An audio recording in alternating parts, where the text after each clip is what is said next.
Hello viewers. मैं आज फिर आपके समक्ष उपस्थित हुआ हूं इस वीडियो के साथ। और इस वीडियो में हम बात करेंगे जब स्कूल में या किसी भी इंस्टीट्यूशन में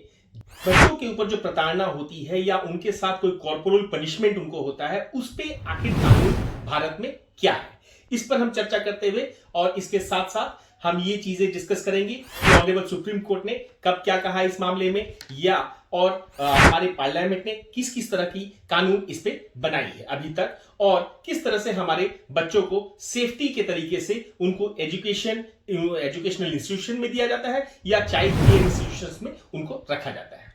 अब बहुत पुराने जमाने से यह कहा जाता था कि बच्चे को दुलार में बिगाड़ देना एक कहावत है, जिसको इंग्लिश में कहा जाता था spare the rod and spoil the child. अब इस पद्धति के साथ और इस सोच के साथ हमारी जो भारत में जो बच्चे बड़े हुए, इस सोच के साथ बड़े हुए कि अगर आप पनिशमेंट नहीं दोगे तो बच्चा बिगड़ जाता है, आप बच्चे को ज्यादा दुलार से रखते हो तो बच्चे बिगड़ जाते हैं। पर इसमें इस तरीके से इतना इस दुलार शब्द और इसको बनाना और बच्चे को मारना पीटना इस तरीके से चलता गया और आगे बढ़ता गया कि ये जो प्रोवर्ब है ये लागू होता था घरों में, पर घरों से निकलकर ये प्रोवर्ब चला गया इंस्टीट्यूशंस में, स्कूल के इंस्टीट्यूशंस में, चाइल्ड केयर इंस्टीट्यूशंस में भी, और यहीं पे हो गई गलती। और इसी गलती को सुधार करने के लिए सबसे पहली बार सन 2000 में ऑनरेबल सुप्रीम कोर्ट ने एक फैसले में ये लाया था ये बात कि कॉर्पोरल पनिशमेंट, जिसमें कि किसी भी तरह की अगर आप पनिशमेंट बच्चे को दे रहे हैं तो वो जो है वो अनलॉफुल है, वो गैर कानूनी है। और अल्टीमेटली जाकर 2010 में ऑनरेबल सुप्रीम कोर्ट ने इसको बैन किया by bringing the right to education act 2009 into play. और जैसे right to education act into 2009 play में आया, उसके बाद से किसी भी इस किस्म की पनिशमेंट्स अगर किसी भी इंस्टीट्यूशन में दी जा रही थी by the teachers etcetera to the student, उस तरह के मामले में चाहे, और उसमें बहुत कैटेगरिकली 3 पार्ट में बांटा गया, उसको physical torture, then again mental torture and then again discrimination. अब फिजिकल टॉर्चर की बात कर ले अगर हम लोग, तो फिजिकल टॉर्चर में आपने भी सुना होगा, हमने भी सबके जीवन में ये आया होगा, क्योंकि हम उस इरा के बड़े हुए बच्चे हैं जहां पे मुर्गा बना दिया जाता था बच्चों को, जिसको कहा जाता था मुर्गा पनिशमेंट। या फिर आप अपने हाथ सीधे रखकर आसमान की तरफ देखते रहिए, या फिर आपको जो है आपके कान पकड़ के आप खड़े रहिए, या आपको काट पेंसिल डाल के और उसके अंदर आपके उंगलियों को इस तरीके से रखा जाता था कि आपको बहुत ज्यादा पेन हो। तो इस तरह के जो पनिशमेंट्स होते थे उसको फिजिकल पनिशमेंट्स के कैटेगरी में ले जाकर ऑनरेबल सुप्रीम कोर्ट ने रखा। उसके साथ साथ मेंटल जो टॉर्चर होता था, उस मेंटल टॉर्चर में आपको बहुत जोर से डांटना, जिसको कहते हैं इंग्लिश में स्कॉल्डिंग, या आपको बहुत सारे लोगों के सामने आपको बेइज्जत करना, जिसको कहते हैं पब्लिक ह्यूमिलिएशन। तो ये सारी चीजें बच्चों के साथ चिल्लाना बच्चों के ऊपर, और उसके साथ साथ जो मेल बच्चे होते थे, मेल बच्चों को कपड़ा तक खोल के उनको खड़ा कर दिया जाता था इस तरह के, या उनको एक्सपेल कर दिया जाता था। These came into the category of mental torture by the honourable supreme court in that while dividing the punishments and the crimes।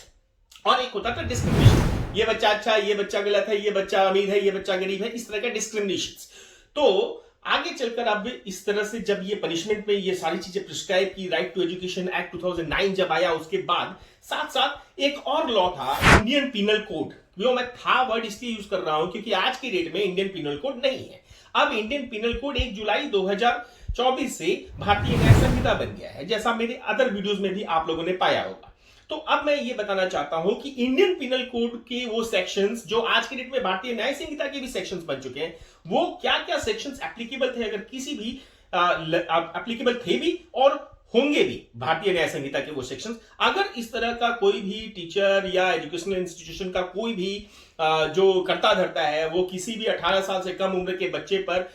Children पे अगर कोई अत्याचार इस किस्म का, चाहे फिजिकल मेंटल जैसा मैंने बताया, अगर वो करता है तो उसके ऊपर इंडियन पिनल कोड या भारतीय न्याय संहिता की कौन कौन सी सेक्शन लागू हुआ करती थी या होगी। और वो था जैसे कि section 305 of Indian penal code, abetment to suicide. यहां तक बात पहुंच जाती थी कि आप बच्चे को इस तरह से फिजिकली टॉर्चर कर रहे हो या मेंटली टॉर्चर कर रहे हो या डिस्क्रिमिनेट कर रहे हो कि बच्चा मजबूर हो जाए इस चीज को सोचने पे कि मैं सुसाइड कमिट कर लेता हूं। तो आप एज एबेटर बन जाते थे। जो टीचर्स, एजुकेशनल इंस्टीट्यूट के प्रिंसिपल्स एक्सेट्रा जो भी है, जो करता धरता थे, दे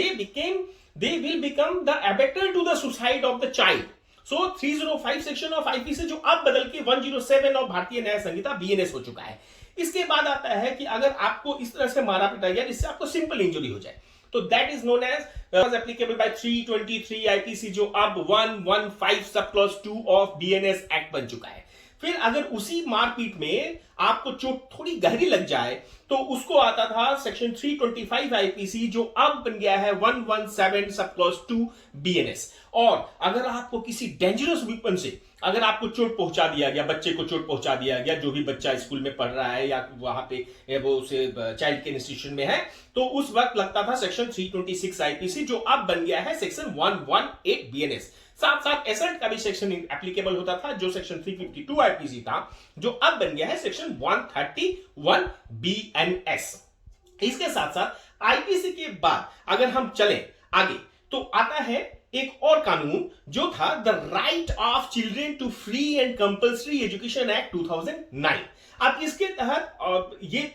3 पार्ट में फिर से पनिशमेंट को बांटा गया, जैसे मैंने ऑलरेडी बता दिया था, फिजिकल पनिशमेंट, मेंटल पनिशमेंट और डिस्क्रिमिनेशन एज वेल।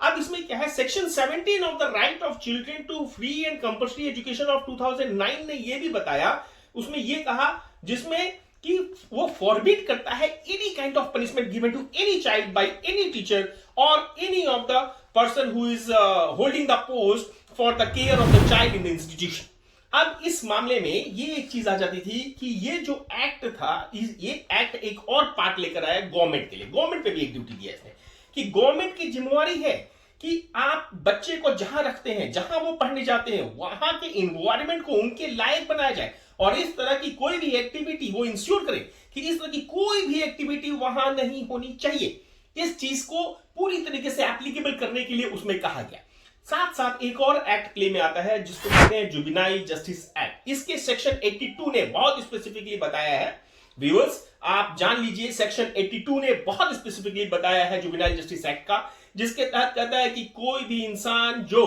किसी भी चाइल्ड केयर इंस्टीट्यूशन का जिम्मेदार इंसान है और उसने अगर किसी भी बच्चे को कॉर्पोरल पनिशमेंट दी किसी भी किस्म की, चाहे वो उसमें एक्सेप्शन ही क्यों न लेता हो कि मैं सुधार करने के लिए, बच्चे में सुधार लाने के लिए कर रहा हूं, फिर भी उसके लिए कोई बचाव नहीं है। पहला, ऐसी गलती के लिए 10,000 रुपए की फाइन मुकर्रर की गई है। दूसरे गलती के लिए 3 महीने की पनिशमेंट उसको एक्सटेंड कर दी जाएगी। तीसरे पनिशमेंट के लिए फिर से 3 महीने पनिशमेंट। तो इस तरीके से उसमें भी पनिशमेंट प्रिस्क्राइब किया गया है। अब इस बारे में और भी आप लोगों को ज्यादा जानकारी और इकट्ठा करनी हो तो इसमें कई सारे landmark judgments honourable supreme court ने पास किए हैं, जिसमें कि और भी जजमेंट्स में मैं 2-3 आपको अभी इसी वक्त बता देता हूं, जिसमें था Vishwalochan Madan versus Union of India, फिर था Nilavati Behera versus State of Orissa, and also there was Mohini Jain versus State of Karnataka. इन तीनों जजमेंट्स को आप जब पढ़ेंगे तो ये जितनी बातें, जितनी जानकारी और जो जिम्मेवार इंसान है वो मारता है, तो क्या हो सकता है, ये सारी चीज उसमें आएंगे। तो सावधान रहिए, जानकार बनिए और ये जानिए और समझिए कि कहीं भी आप बच्चों के साथ इस तरह का अत्याचार नहीं कर सकते और आपको बचने की आवश्यकता है। और हर बच्चे को ये पता होना चाहिए और बच्चे के सारे पेरेंट्स के लिए बहुत जरूरी वीडियो है जहां उनको पता होना चाहिए कि उनके राइट्स क्या है। तो इस इंफॉर्मेशन के साथ मैं यहीं पे इस वीडियो को समाप्त करते हुए अधिवक्ता ब्रिजेश मिश्रा, धन्यवाद, नमस्कार।